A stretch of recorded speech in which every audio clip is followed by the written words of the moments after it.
Santoor women's scholarship అండి. చూశారు కదా, Santoor scholarship program 2023-2024 deadline అనేది 30 సెప్టెంబర్ 2023. సో ఈ వీడియో చూసిన వాళ్ళకి ఎనఫ్ టైం ఉంటుందండి. వాళ్ళు ఈ రోజు కనుక చూశారనుకోండి, వాళ్ళు అప్లై చేసుకోండి.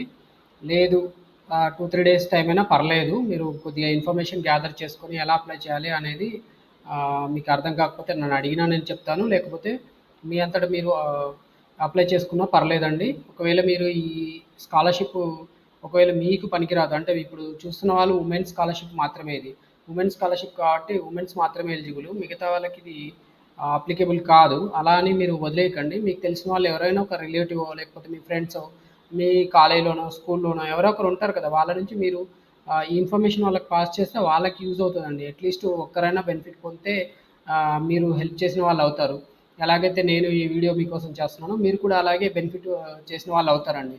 సో ఈ స్కాలర్షిప్ గురించి మనం డీటెయిల్స్ చూద్దాము. సో ఈ డీటెయిల్స్ ఏంటి అనేది ఒకసారి మనము ఈ లింక్ క్లిక్ చేయడం మనకు తెలుస్తుంది. సో ఇక్కడ చూస్తున్నారు కదా, Santoor scholarship program 2023-2024 enabling young women to realise their dreams. So ఎవరైతే చదువుకోవాలని ఆసక్తి ఉండి చదువుకోలేకపోతున్నారో అట్లాంటి వాళ్ళ కోసము సంతూర్ కంపెనీ వాళ్ళు ఈ స్కాలర్షిప్ ఇస్తున్నారండి. సో ఈ అమౌంట్ అనేది 24,000 పర్ ఇయర్ ఇస్తారంట. సో మనం డీటెయిల్స్ ఒకసారి గో త్రూ అవుదాము, ఏమేమి చెప్తున్నారో. ఈ ప్రోగ్రామ్ అనేది ఎవరికి అప్లికేబుల్ ఏంటి అనేది ఇక్కడ డీటెయిల్స్ ఇస్తారండి, చూద్దాం ఒకసారి. సో ఈ ప్రోగ్రామ్ అనేది ఎవరు లాంచ్ చేశారు? విప్రో కంపెనీ వాళ్ళు లాంచ్ చేశారు. Wipro cares and Wipro consumer care lighting group వీళ్ళు లాంచ్ చేశారు. ఎవరు అంటే విప్రో కంపెనీ వాళ్ళు. ఎవరికి? ఇది ఓన్లీ గర్ల్స్ స్టూడెంట్స్ కోసం, అంటే ఉమెన్ కోసమే అంట. We have been supporting the education of close to 6,000 young women over the last 7 years through the Santoor scholarship program. So వీళ్ళు ఆల్మోస్ట్ 6,000 మంది విద్య కోసం ఎవరైతే బాగా కష్టపడుతున్నారు, చదువుకోవాలని కష్టపడుతున్నారు అట్లాంటి ఉమెన్స్, ఓకే, అమ్మాయిలు ఉమెన్స్ కోసము ఇది ప్రొవైడ్ చేస్తున్నారు. విప్రో కంపెనీ వాళ్ళు ప్రొవైడ్ చేస్తున్నారండి. ఇనిషియేట్ ఇది ఎప్పుడు స్టార్ట్ అయింది? 2016-17లో వీళ్ళు స్టార్ట్ చేశారు. The program this year will offer support to 1,900 students across the states of Andhra Pradesh, Karnataka, Telangana and Chhattisgarh under this program. So ఈ స్టేట్స్ వాళ్ళకే ఎలిజిబిలిటీ ఉందండి. ఆంధ్ర, కర్ణాటక, తెలంగాణ, ఛత్తీస్గఢ్ ఈ స్టేట్స్ వాళ్ళే ఎలిజిబుల్ అంట. Under this program young women can avail 24,000 per annum until the completion of their degree program. Degree complete చేయాలనుకునే ఎవరైతే women ఉన్నారో వాళ్ళకి ఈ స్కాలర్షిప్ యూజ్ అవుతుంది అని చెప్తున్నారు. వాళ్ళకి మాత్రమే ఇస్తారంట. Okay, Santoor scholarship program 2023-24 eligibility ఏంటి చూడండి. Open only for young women under privilege backgrounds from the state of Andhra Pradesh, Karnataka, Telangana and Chhattisgarh ఈ స్టేట్స్ వాళ్ళకి మాత్రమే ఎలిజిబిలిటీ ఉందంట. Have pass class 10 from a local government school. So వీళ్ళు గవర్నమెంట్ స్కూల్లో చదివి ఉండాలి 10th క్లాస్, ప్రైవేట్లో చదివిన వాళ్ళకి ఇవ్వరు, ఇది ఒక restriction. Have pass class 12 from government school junior college in the academic year 2022-23. So 2022-23లో వీళ్ళు ఒకవేళ 12th క్లాస్ పాస్ అయ్యి ఉంటే వీళ్ళకి ఇస్తారు అంట. Have enrol in a full time graduate programme beginning in 2023-24. So వాళ్ళు 10th క్లాస్ గవర్నమెంట్ స్కూల్లో పాస్ అయి ఉండాలి, అలాగే 12th క్లాస్ కూడా గవర్నమెంట్ స్కూల్ కానీ జూనియర్ కాలేజ్లో కానీ పాస్ అయి ఉండాలి. ఇక్కడ స్కూల్ అని ఎందుకు వచ్చింది మరి? 12th క్లాస్ సిబిఎస్ఈలో చదివి ఉంటారు కదా, సిబిఎస్ఈ స్కూల్స్, జవహర్ నవోదయ విద్యాలయ, తర్వాత కేంద్రీయ విద్యాలయ, అట్లాంటి వాటిలలో స్కూల్ అనే పిలుస్తారు వాటిని. సో అట్లాంటి వాటిని జూనియర్ కాలేజ్ అని పిలవాల్సిన అవసరం లేదు. ఇక్కడ గవర్నమెంట్ కాలేజీలు స్టేట్ బోర్డ్ అయితే జూనియర్ కాలేజ్ అని పిలుస్తారు. అలాగే గవర్నమెంట్ కాలేజు సిబిఎస్ఈ రిలేటెడ్ వాటిలో చదివి ఉంటే +2 అంటారు కదా, అట్లాంటి వాటిలో చదివి ఉంటే వాళ్ళకి కూడా స్కాలర్షిప్ ఇస్తారంట. ఇక్కడ కాలేజ్ కానీ స్కూల్ కానీ అయి ఉండొచ్చు. Have enrol in a full time graduate programme beginning in 2023-24. So 2023-2024లో వాళ్ళు డిగ్రీ చదవడానికి అడ్మిషన్ తీసుకొని ఉండాలి. ఇక్కడ నెక్స్ట్ చూడండి, నోట్ అన్నాడు. The duration of the full time graduate course must be minimum 3 years. వాళ్ళు మినిమం 3 years చదువుతున్న వాళ్ళకే ఇస్తారంట. అంటే మధ్యలో చదివడం, డ్రాప్ చేయడము, డ్రాప్ అవుట్స్ అట్లాంటి వాళ్ళకి ఇవ్వరు. లేకపోతే గ్రాడ్యుయేషన్ కోర్సులో డిప్లొమా డిగ్రీస్ చేస్తారు, అట్లాంటి వాళ్ళకి కూడా ఇవ్వరండి. Students showing a keen interest in pursuing their higher education in the fields of humanities, liberal arts and science in addition to the professional courses are strongly encourage to apply. So ఇక్కడ చూడండి, ఎవరు పడితే వాళ్ళకి ఇవ్వరు అనే possibility కూడా లేదు, వీళ్ళందరికీ ఇస్తారంట. కాకపోతే ఏంటి అంటే హ్యూమానిటీస్లో, లిబరల్ ఆర్ట్స్, తర్వాత సైన్స్ బ్యాక్గ్రౌండ్ ఉన్న స్టూడెంట్స్కి అయితే ఖచ్చితంగా వీళ్ళు స్కాలర్షిప్ ఇచ్చే ఛాన్స్ ఉందండి. వీళ్ళు ఖచ్చితంగా అప్లై చేసుకోవాలి. Humanities, liberal arts and science చదివే వాళ్ళకి ఖచ్చితంగా ఇస్తారంట. Students from the aspirational backward districts will be prioritise to. So కొన్ని స్టేట్స్లలో బ్యాక్వర్డ్ డిస్ట్రిక్ట్స్ ఉంటాయి. ఇప్పుడు మనం చెప్పుకున్నాం కదా, బ్యాక్వర్డ్ డిస్ట్రిక్ట్స్ అంటే ములుగు లాంటివి, తర్వాత భద్రాద్రి కొత్తగూడెం ఇట్లాంటి వాటిలో కొన్ని బ్యాక్వర్డ్, ఆదిలాబాదు, కొమరంభీం, ఆసిఫాబాదు తెలంగాణలో అయితే అట్లాంటి, అలాగే ఆంధ్రప్రదేశ్లో అయితే శ్రీకాకుళము, విజయనగరం కొన్ని డిస్ట్రిక్ట్స్ ఉన్నాయండి. వాళ్ళల్లో స్టిల్ కూడా పోవర్టీలోనే ఉన్నారు. అట్లాంటి వాళ్ళకి ఖచ్చితంగా స్కాలర్షిప్ వచ్చే అవకాశం ఉంది. వాళ్ళు ఖచ్చితంగా అప్లై చేసుకోవాలని చెప్తున్నారండి. బెనిఫిట్స్ ఏంటి మరి స్కాలర్షిప్ అప్లై చేసుకోవడం వల్ల? Winners of the scholarship will be given 24,000 per annum till the completion of the course. ఎవరైతే ఈ స్కాలర్షిప్ అవార్డ్ అవుతుందో వాళ్ళకి 24,000 ఇస్తారు సంవత్సరానికి. Amount can be utilize for tuition fee or other expenses incidental to education related expenses ఏవైతే ఉంటాయో వాటన్నిటికి కూడా వీళ్ళు ఆ అమౌంట్ని యూజ్ చేసుకోవచ్చు అని చెప్తున్నారు. మరి డాక్యుమెంట్స్ ఏం కావాలి? One recent passport size photograph, one photocopy of applicants passbook. So other than గ్రామీణ బ్యాంక్, చాలా స్కాలర్షిప్స్కి గ్రామీణ బ్యాంకు వద్దు అని అడుగుతున్నారు. గ్రామీణ బ్యాంక్స్తో ప్రాబ్లం ఉంటుందండి, అందుకని వాళ్ళు వద్దు అంటున్నారు. నేషనలైజ్డ్ బ్యాంక్స్ ఉంటాయి, పబ్లిక్ సెక్టర్ అండర్టేకింగ్ బ్యాంక్స్ ఏవైతే ఉంటాయో వాటిలో మాత్రమే అకౌంట్ ఉన్న వాళ్ళు అప్లై చేసుకోవాలి.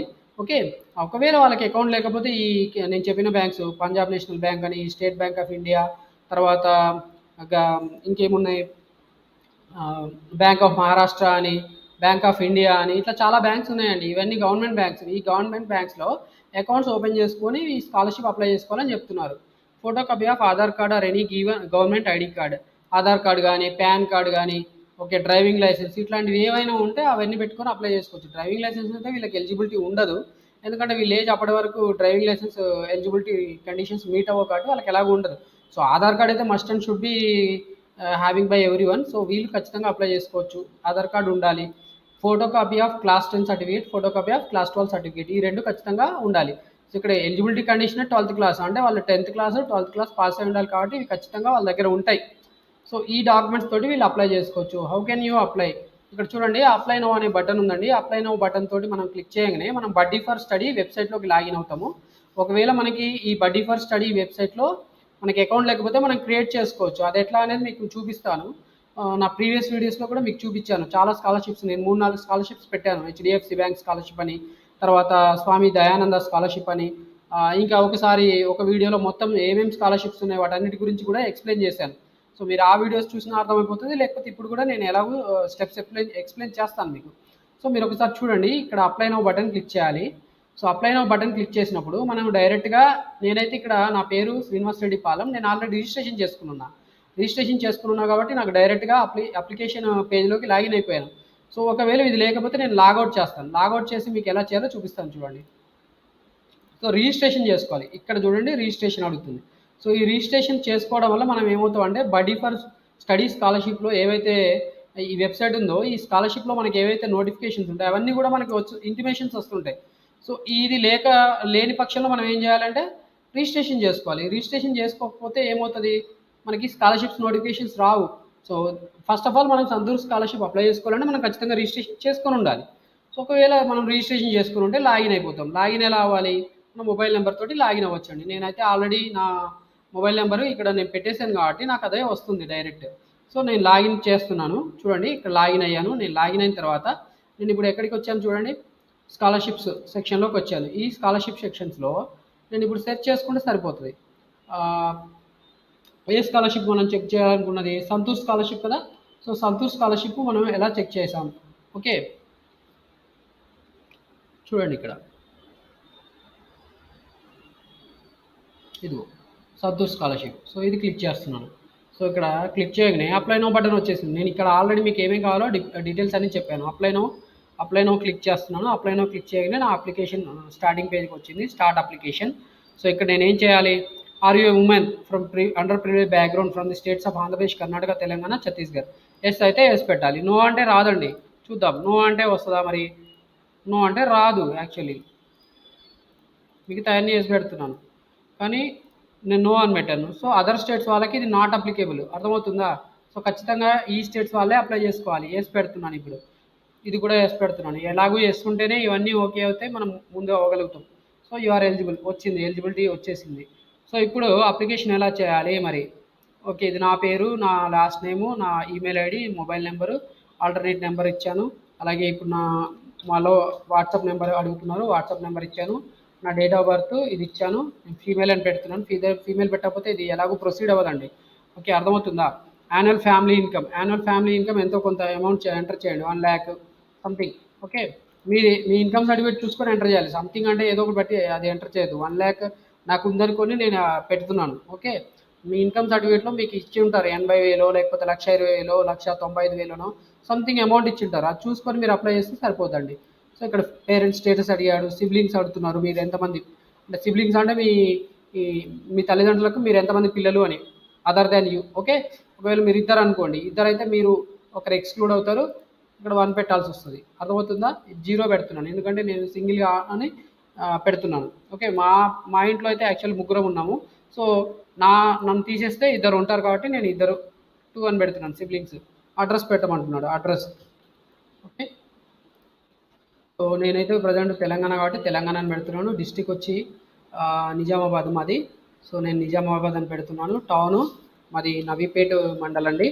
సో నవీపేట అని పెడుతున్నాను. పిన్ కోడ్ వచ్చి మాది 503245. So correspondence address permanent address same అని చెప్పాను. Save and continue. Okay, so ఇక్కడ ఆల్టర్నేట్ నెంబర్ అడుగుతున్నాడండి. ఆల్టర్నేట్ నెంబర్ నాది 7013248799. సో ఈ నెంబర్ ఉంది. ఇంకోటి మనం ఆధార్ వెరిఫై చేయాలండి. ఇక్కడ వెరిఫై చేయకపోతే అది ఫర్దర్ ప్రొసీడ్ అవ్వదు. సో చూస్తున్నాను, నేను ఆధార్ వెరిఫై చేయడానికి ట్రై చేస్తున్నాను. నేను ఒక స్కాలర్షిప్ అప్లికేషన్ చేస్తే నాకు అసలు రాలేదు, బట్ స్టిల్ నేను ఇప్పుడు ట్రై చేస్తున్నాను, చూద్దాం. ఓకే, నాకు వచ్చింది ఇప్పుడు. సో నెంబర్ ఎంటర్ చేస్తున్నాను, 439477. ఓకే, వెరిఫై చేశాను. సో వెరిఫై చేయడం వల్ల చూడండి వాళ్ళకి డీటెయిల్స్ అన్నీ తెలిసిపోతాయండి. సో ఇప్పుడు మనం ప్రొసీడ్ అవ్వకపోవచ్చు, ఎందుకంటే నేను ఇక్కడ మేలు ఫీమేల్ అనేది జెండర్ అక్కడ క్లియర్గా ఉంటుంది. ఓకే, సో వెరిఫై చేశాడు, నేను ఇక్కడ మేలు ఫీమేల్ అని పెట్టాను. ఈ డీటెయిల్స్ చూస్ చేసి వాళ్ళు రిజెక్ట్ చేయొచ్చు. ఓకే, ఇక్కడ చూడండి ఈ డీటెయిల్స్ అన్నీ అడుగుతున్నాడు, నేను అప్లై చేస్తున్నాను, సేవ్ అండ్ కంటిన్యూ అన్నాను. ఓకే, అది కంటిన్యూ అయిపోయింది. వాళ్ళు ఏం క్రాస్ చెక్ చేయలేదు లక్కీగా. సో నా ప్రజెంట్ క్లాస్ గురించి అడుగుతున్నాడు. నేను డిగ్రీ చదువుతున్నాను కదా, గ్రాడ్యుయేషన్ వాళ్ళకే కదా ఎలిజిబిలిటీ. సో గ్రాడ్యుయేషన్ పెట్టాను. ఇక్కడ గ్రాడ్యుయేషన్ డీటెయిల్స్ అడుగుతున్నారండి. సో గ్రాడ్యుయేషన్లో డిగ్రీ ఏంటి, సో నేను ఏదో ఒకటి పెడుతున్నాను, బీసీఏ అని పెట్టానండి. ఫస్ట్ ఇయర్ చదువుతున్నాను, institute government, current year first year, current academic section first semester. Okay, academics ఏమన్నాడు ఫస్ట్ సెమిస్టర్. నేను ఎక్కడ చదువుతున్నాను, తెలంగాణ అని పెడుతున్నాను. సపోజ్ నేను హైదరాబాద్లో చదువుతున్నాను అనుకుందాం. హైదరాబాద్లో చదివితే హైదరాబాద్ సెలెక్ట్ చేయాలి. Name of the institution, so ఏదో ఒక ఇన్స్టిట్యూషన్ పెడుతున్నాను, అంబేద్కర్ ఓపెన్ యూనివర్సిటీ అని పెట్టాను. కాలేజ్ ప్రిన్సిపాల్ ఈమెయిల్ ఐడి అంటున్నాడు. మా కాలేజీ నేను యాక్చువల్లీ ఎంప్లాయీ.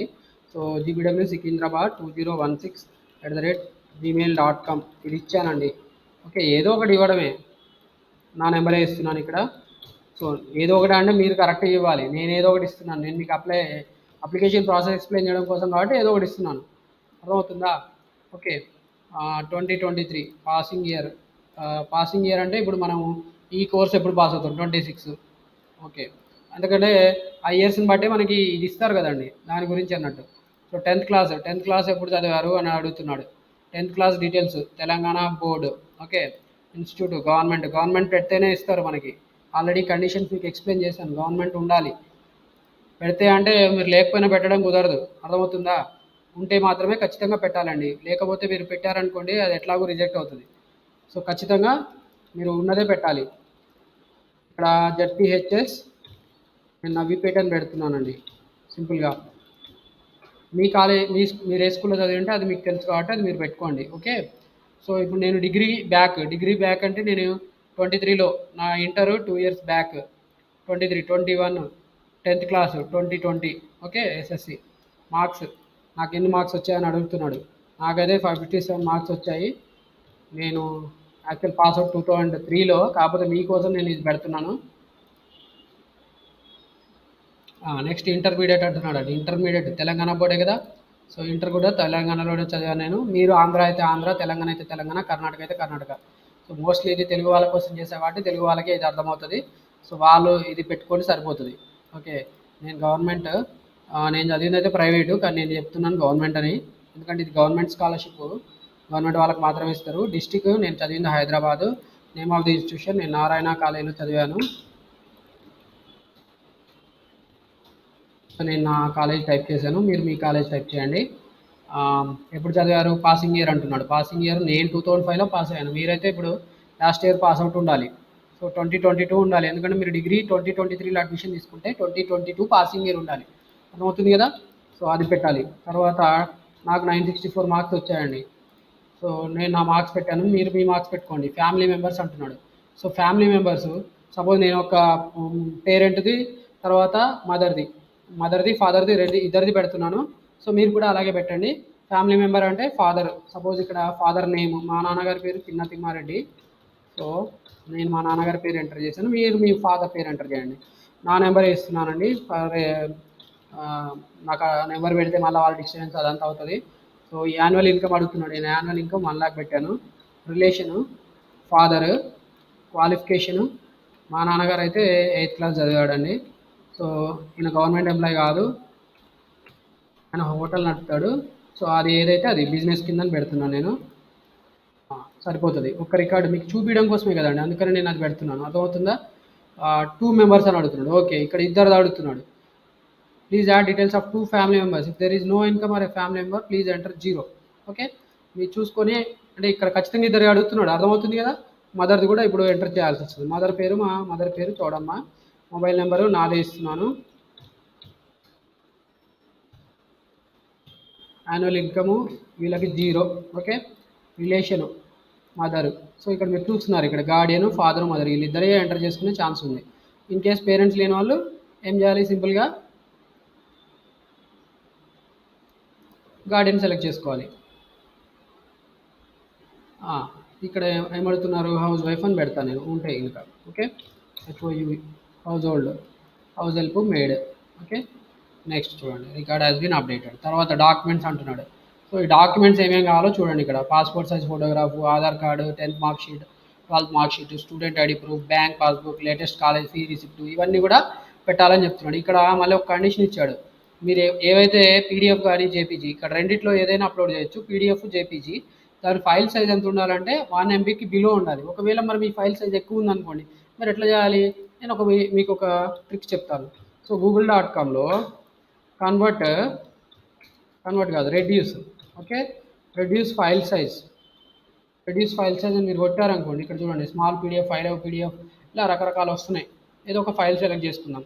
సపోజ్ నేను ఈ అలాట్మెంట్ ఆర్డర్ ఉంది, దీని ఫైల్ సైజ్ నేను రెడ్యూస్ చేయాలనుకుంటున్నాను.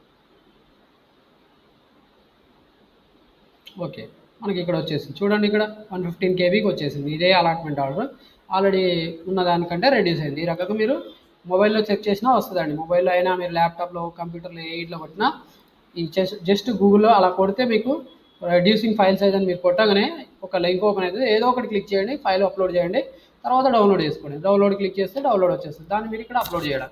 ఓకే, అలా Aadhaar card, 10th mark sheet, 12th, student ID, bank passbook, latest college receipt, ఇవన్నీ కూడా పెట్టేస్తారు. తర్వాత సేవ్ అండ్ కంటిన్యూ. సో ఇక్కడ మనం అడుగుతున్నారు. సో నేను ప్రజెంట్ నా దగ్గర ఏదో ఒకటి నేను అప్లోడ్ చేస్తున్నా. ఓకే, సో ఇక్కడ మస్ట్ హ్యావ్ వ్యాలిడ్ ఎక్స్టెన్షన్స్ అంటున్నాడు. నా దగ్గర నేను ఒక స్టూడెంట్ది నేను స్కాలర్షిప్ అప్లై చేశాను.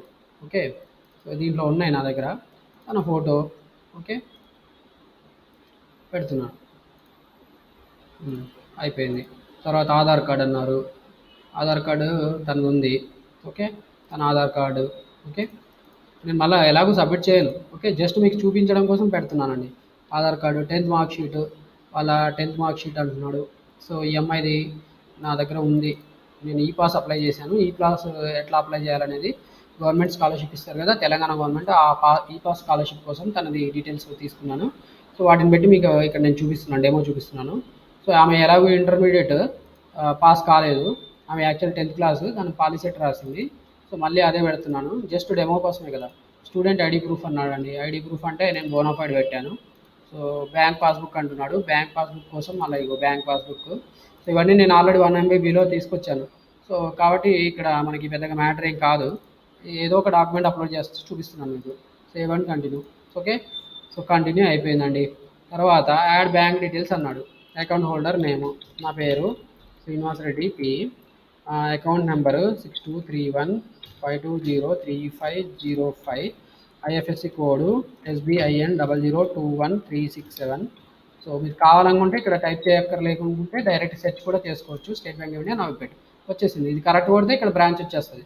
ఒకవేళ మీరు సెర్చ్ చేసుకోవాలనుకుంటే మళ్ళీ ఈ డీటెయిల్స్ మీరు ఎంటర్ చేస్తే అక్కడ ఐఎఫ్ఎస్సి వస్తుందండి. సో సేవ్ చేశాను నేను. Next save and continue. Okay, save and continue. Next చూడండి, సేవ్ అండ్ కంటిన్యూ చేస్తే మనకి ఇక్కడ మేజర్ సబ్జెక్ట్స్ ఇన్ గ్రాడ్యుయేషన్. మీరు గ్రాడ్యుయేషన్లో ఏం చేస్తున్నారు? BA, నేను ఏదో ఒకటి పెడుతున్నాను అని చెప్పా కదా, BA హిస్టరీ, BA లేకపోతే BSc. Okay, BSc, MPCS course మీరు ఏదైతే అది పెట్టాలండి, అంతే. ఇంకా సింపుల్ ఏం లేదు. BSc MPCS ఇలా పెట్టేశారు. ఓకే, మ్యాథ్స్ ఫిజిక్స్ కంప్యూటర్ సైన్స్ అని. Save and continue. Okay, information save అయిపోయింది. ఇక మీరు ఇక్కడ సింపుల్గా ఈ టిక్ మార్క్స్ క్లిక్ చేసేసి ప్రివ్యూ అని కొట్టారనుకోండి, ఫైనలీ కంప్లీట్ ఆల్ స్టెప్స్ అంటున్నాడు. ఎక్కడో పెండింగ్ ఉందండి, ఫ్యామిలీ మెంబర్స్ దగ్గర పెండింగ్ ఉంది. Save and continue. ఓకే, నేను ఆల్రెడీ పెట్టేసా. ఇక ఇప్పుడు చూద్దాం ప్రివ్యూ అన్నాం. సో ప్రివ్యూ అంటే మనకి డీటెయిల్స్ ఇలా వస్తాయండి. ఇది ఫైనల్గా మనం అన్నీ కరెక్ట్గా అప్లై చేసామనుకుంటే ఈ స్టెప్స్. ఓకే, సో మీరు కావాలనుకుంటే మళ్ళీ ఎడిట్ చేసుకోవచ్చండి. ఎడిట్ చూడండి, మళ్ళీ ఎడిట్ ఆప్షన్ వచ్చేసింది. అర్థమైంది కదా. సో ఇవన్నీ క్లిక్ చేయాలి. ఈ కండిషన్స్ అన్నట్టు టర్మ్స్ అండ్ కండిషన్స్, మీరు వాళ్ళ స్కాలర్షిప్ తీసుకొని మీరు యూటిలైజ్ చేసుకుంటారని. ఓకే, ఇది సెలక్షన్ ప్రాసెస్ ఉంటుందని, దానివల్ల మీకు ఖచ్చితంగా మీకు స్కాలర్షిప్ వస్తుందని మీరు వాళ్ళు గ్యారంటీ ఇవ్వరని అలా రకరకాలుగా చెప్పారన్నట్టు. అర్థమవుతుందా? ఓకే, సో ప్రివ్యూ అనగానే చూడండి ఇక్కడ ప్రివ్యూ డీటెయిల్స్ వచ్చాయి. ఇవన్నీ కూడా మీరు మీ ప్రకారం మీరు అప్లోడ్ చేసుకోవాలి. ఫైనల్గా సబ్మిట్ కొట్టాలండి. సబ్మిట్ కొడితే మీకు అప్లికేషన్ సబ్మిట్ అవుతుంది. వాళ్ళకి సంతూర్, ఎవరైతే సంతూర్ స్కాలర్షిప్ ఆఫర్ చేసే వాళ్ళు, విప్రో కంపెనీ ఉంది కదండి, ఆ విప్రో కంపెనీ వాళ్ళకి మీ డీటెయిల్స్ అన్నీ ఫార్వర్డ్ అవుతాయి. సో వన్స్ మీకు ఈ డీటెయిల్స్ అన్నీ ఫార్వర్డ్ అయిన తర్వాత మీకు ఇంటిమేషన్స్ వస్తాయి. ఆ ఇంటిమేషన్స్ ప్రకారం మీరు ఫాలో అవ్వాలండి. ఆ ఇంటిమేషన్ ప్రకారం మీకు స్కాలర్షిప్ ఎలిజిబిలిటీ అనేది తెలిసిపోతుంది. అర్థమైంది కదండి. నేనైతే ఇప్పుడు ప్రజెంట్ దీన్ని ఫార్వర్డ్ చేయట్లేదు. సో ఫార్వర్డ్ చేస్తే మళ్ళీ ఇబ్బంది అవుతుంది. నా డీటెయిల్స్ అన్నీ ఎలాగో రాంగ్ ఉంటాయి, ఎలాగో రిజెక్ట్ అవుతుంది, నా అకౌంట్ కూడా మేబీ వాళ్ళు బ్లాక్ చేయొచ్చు. అందుకని చెప్పి నేను ఫార్వర్డ్ చేయట్లేదు. మీకు ఈ ఇన్ఫర్మేషన్ అంతా అర్థమైంది అనుకుంటున్నాను. సో మీకు ఏమైనా డౌట్స్ ఉంటే మీరు సింపుల్గా నాకు కాల్ చేసినా, అంత పెద్దగా డౌట్స్ రావు, ఎందుకంటే నేను నీట్గానే ఎక్స్ప్లెయిన్ చేశాను మీకు. స్టిల్ మీకు డౌట్స్ ఉంటే నా యూట్యూబ్ ఛానల్లో మీకు నెంబర్ ఉంటుంది. సో మీరు ఈ వీడియో మీకు నచ్చినట్టయితే మీరు లైక్ చేయండి. అలాగే మీకు ఏమైనా డౌట్స్ ఉంటే కామెంట్ చేయండి. ఈ వీడియో మీకు కనుక నచ్చి మీరు వేరే వాళ్ళకి షేర్ చేయాలనుకుంటే షేర్ కూడా చేయండి. అలాగే మీకు ఇలాంటి లేటెస్ట్ అప్డేట్స్ ఏమైనా కావాలి, స్కాలర్షిప్స్, అలాగే నేను కౌన్సిలింగ్ గురించి చెప్తున్నాను. సో నేను పాలిటెక్నిక్ లెక్చరర్ అండి. నేను ఎలాగో జాబ్స్ ఇన్ఫర్మేషన్ ఏమైనా కావాలంటే అవి కూడా నేను అప్లోడ్ చేస్తుంటాను, రీసెంట్ జాబ్ నోటిఫికేషన్స్ అట్లాంటివన్నీ. మీకు నచ్చినట్టు అనిపిస్తే మీరు నా ఛానల్ కూడా సబ్స్క్రైబ్ చేసుకోండి. Thank you for watching my video. All the best for those who are applying this scholarship.